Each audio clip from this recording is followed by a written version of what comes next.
సింహరాశి సింహరాశి వారికి ఎంత అద్భుతమైన కాలం అంటే ఇక్కడ తృతీయ స్థానంలో చంద్రుడు బాగున్నారు, అలాగే దశమ స్థానంలో శుక్రాచార్యుల వారు బాగున్నారు, లాభస్థానంలో గురు రవిలు బాగున్నారు.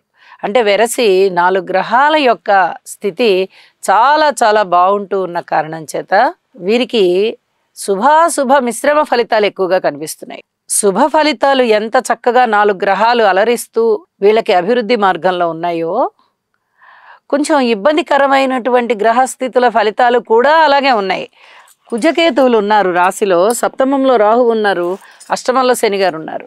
అంటే ఇక్కడ ఒక కంట నీరు ఒక కంట పన్నీరు అన్నట్టుగా ఉంటుంది వీరికి. రాశిలోనే ఉన్నటువంటి కుజకేతువుల వల్ల చాలా ఇబ్బందులు ఉంటాయి. ఆలోచనలతో నలిగిపోతూ ఉంటారు. ఒక పట్టాన ఒక నిర్ణయం తీసుకోలేరు. అన్నదమ్ములు బాగున్నారన్న మాటే గాని, సహాయ సహకారాలు ఉన్నాయి అన్న మాటే గాని పైకి ఏదైనా తగాదా వచ్చినా, వేరే ఏదైనా వ్యతిరేకతలు వచ్చినా, ఆస్తి పంపకాలు ఏమైనా వచ్చినా అక్కడ సహాయ సహకారం ఏమీ ఉండదు. నాది నాదే, నీది నీదే,